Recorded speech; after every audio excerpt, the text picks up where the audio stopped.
got involved with conservation ecology work 1985-ish. I was living in San Francisco and needed a job. I saw a job listing in the paper for Greenpeace. And I thought, they do great work. I like that they go up to Canada and stop the harp seals from being clubbed over the head.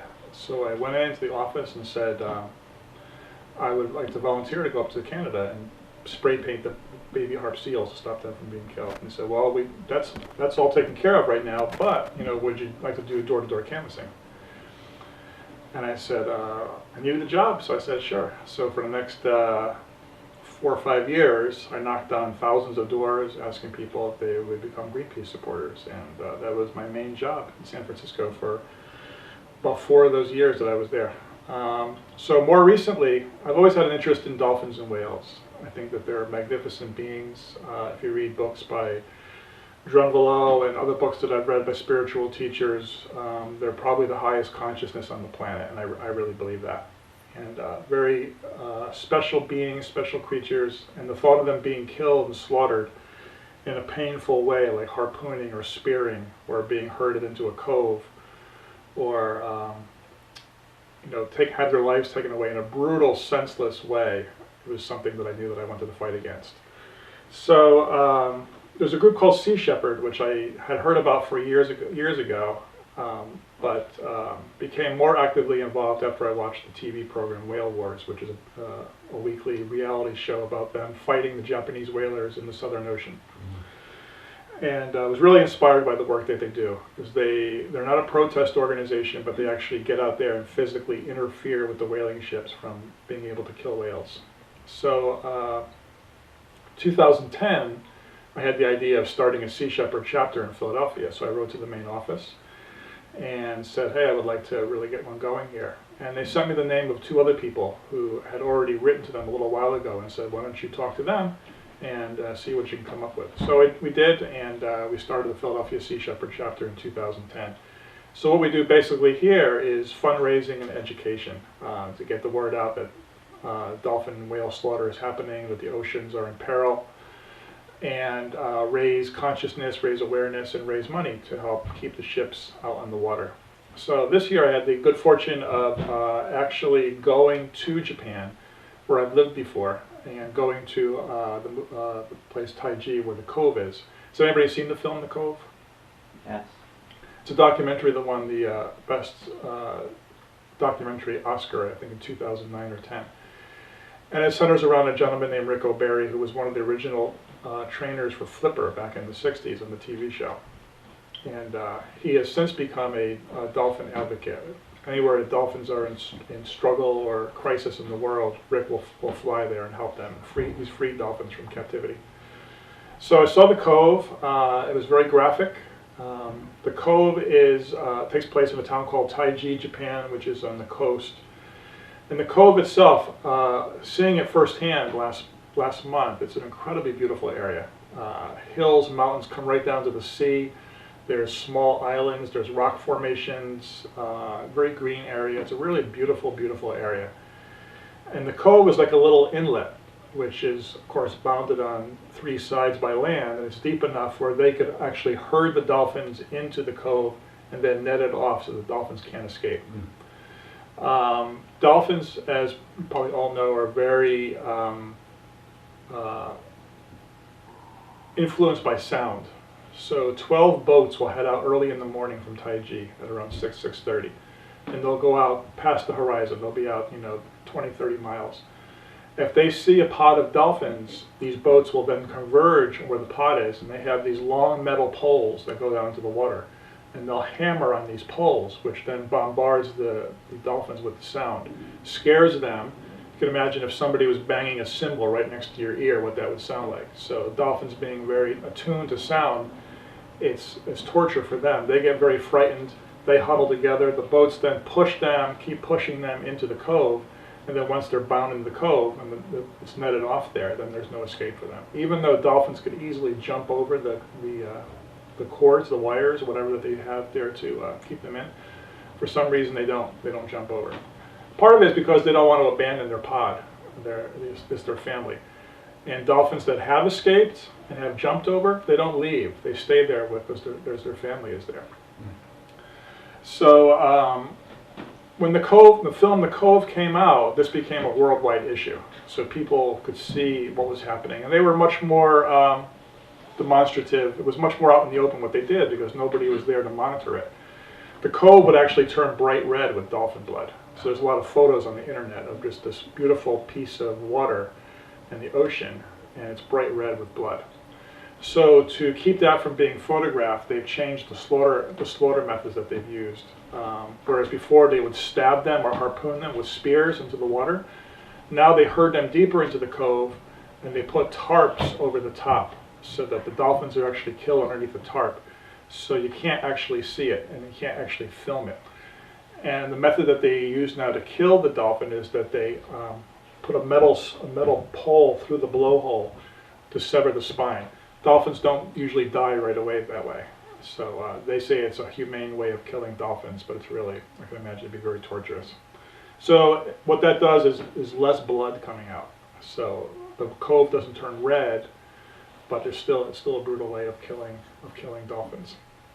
So in early February, I went over for about 2 weeks to the cove. And just before I had gotten there, there was a huge pod of bottlenose dolphins, one of the biggest ever. 250 dolphins herded into the cove.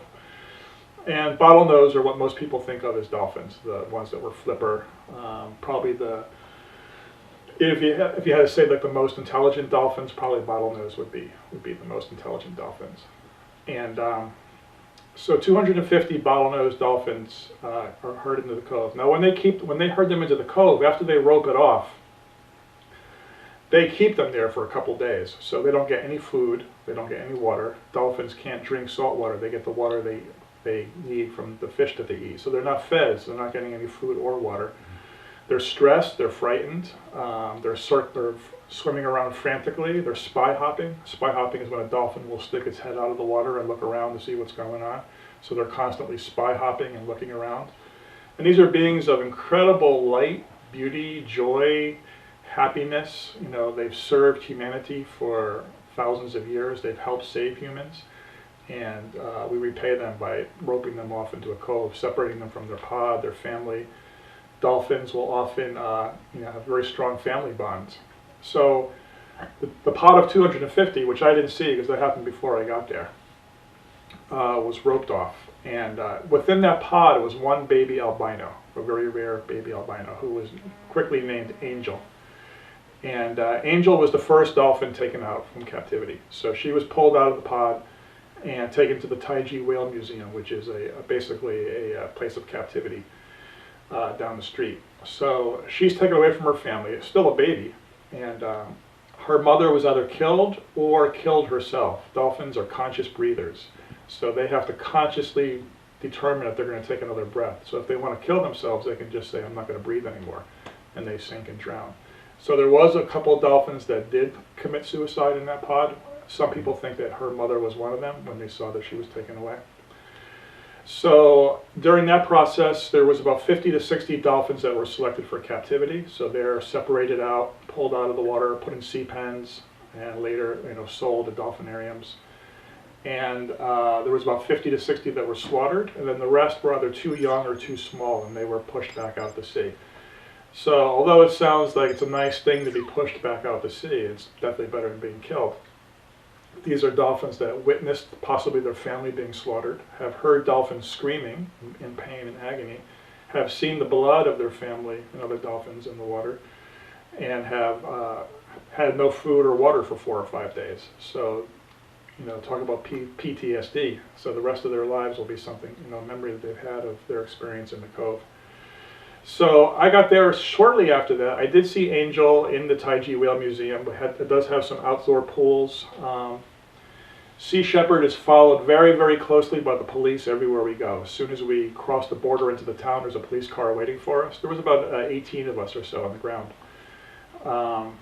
Whenever we get out of the car, police would follow us. There's no place we can go in Taiji where we don't have police following us all the time. At the Taiji Whale Museum, there's big signs that say no photography. We're not allowed in the whale museum either. So you go around the side of it, you can see through the trees where the pools are, where they keep the captive dolphins. So they've put up a fence there and then a tarp over the fence. So they really try to block any view or any filming or photography of the dolphins being held captive there. Luckily, I was tall enough where I could see over the fence. I couldn't take any photos, but I could see Angel circling in a pool by herself, just swimming around and around in a circle. So when I was there for 12 mornings, and I was very lucky that the cove was blue all 12 mornings. So if the cove is red, it means dolphins are killed. If the cove is blue, it means no dolphins captured or killed that day. So I was very lucky that 12 days that I was there, each day was blue.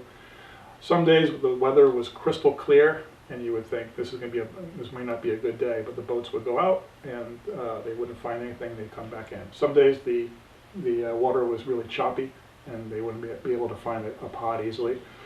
One of the practices I did there was Oceanus is the goddess or the god of the ocean. And what we would do is we'd go to the harbor early in the morning, and the 12 boats would go past us to go out to the ocean. So as the boats would pass us, I would send out a prayer to Oceanus saying, Oceanus, please protect your dolphins, please keep them safe, let the boats come back empty. So it worked every day I was there. Each day the boats came back empty-handed, so that was good. So what else? In terms of whales, as I had mentioned earlier to Ron, today's a really good day for the whales. Japan also kills whales in the Southern Ocean. They have a self-imposed quota of about 1,000 to 1,100 whales that they can kill each year. They make their own quota. They go to the Southern Ocean under the guise of scientific whaling, saying that they're doing scientific research, which is legal according to the International Whaling Commission, but it's really commercial whaling in another form. So a few years ago, Australia took Japan to the World Court to stop the so-called scientific whaling. Sea Shepherd has been down there every year for the last 5 or 6 years to interfere. So out of that quota of 1,000, they've only been able to kill about maybe 100 to 200 whales a year because we've interfered with them so much. So today the decision came down. The International Court of Justice said that the scientific whaling is bogus and that it's now illegal and that they have to stop killing whales in the Southern Ocean. Usually they kill fin whales and minke whales. They also can kill humpback whales too, but they haven't caught any humpback whales. So it's a great day for the whales today on March 31st. So the whales in the Southern Ocean can swim a little bit easier. Japan still does coastal whaling. They'll still do whaling in the North Pacific. So whales aren't safe around the whole world, but they're safe now in the Southern Ocean, which is one of the big, it's a whale sanctuary too. So the idea of killing whales in a whale sanctuary is something that finally the UN is saying, you can't do that anymore. So great day for the whales, and hopefully the day will come soon also when dolphins will be able to swim freely in Japan and Taiji. It's only this one town that kills the dolphins, and so they kill anywhere between 800 to 1,000 dolphins in the season that runs from September to March. And how long has that been going on? This particular drive hunt they've been doing only since 1969. So the Japanese like to say it's traditional and it's their culture, but it's really only been done this way since '69, so it's not really that long of a tradition. Basically what they're saying is, we don't want the Westerners to tell us what to do. It's our culture and our country. But, there's a world, especially after they caught the large pod of bottlenose and the angel, the albino, it became worldwide news. Carolyn Kennedy, who is the ambassador to Japan, tweeted out that the U.S. government is against the inhumane capture of dolphins in Taiji, which really shocked the Japanese because they're not used to the ambassador, speaking out about something. So it was on CNN, it was on all the major news networks, there was pictures of the dolphins being held captive in the cove, so it made big news. So a lot of Native American prophecies say that when an albino animal shows up, especially if it's a baby, it signals a big change. So we can only hope that the angel, the albino, can signal the change to end dolphin slaughter in Japan. Does anybody else have any questions? I have a question. Could there be some kind of mechanism that, like, the sound goes into the ocean to warn the whales, dolphins, not to go that way? The problem is that Japanese territorial waters extend very far out, and the Coast Guard is in the area. Mm-hmm. So anybody who did something like that would probably be promptly arrested. and Okay. so it's hard to. When we were there, we can't interfere with them in any way. We can't stop them. All we could do is film it, video it, get it out on Facebook and Twitter, and let the world know that that was happening. So, and one of the great joys of being there was, as I said, it was about 18 Cove Guardians. The bonding between you and the other Cove Guardians is really amazing. Within a day, you feel such great love for everybody, because we're all there for the same thing, from different countries and different cultures. And when we go out to Taiji at 6:30 in the morning, we separate them into different groups. So our focus is totally on these 12 boats and seeing them come back empty-handed. So the joy that you have when you see the boats coming back is when they're driving in a pod, they're all in a drive formation, they're all close together. When they come back empty-handed, they come back from all different directions. So it's a great feeling when you realize that the cove is going to be blue and there's not going to be any dolphins killed today. How do the locals feel about all this? Some are really supportive. They won't come out and say it, but there'll be like reports in the newspaper saying, this brings such disgrace to our town. There's no reason for it to happen. And there was no outward hostility towards us or anything. I think people just look upon it as some weird thing. Dolphin and whale meat is sold pretty openly in the stores there, and so it's probably mixed. Anything else? So what you can do, don't go to SeaWorld, don't go to a dolphinarium, don't go to a swim with dolphin program unless it's swimming with wild dolphins out in the ocean.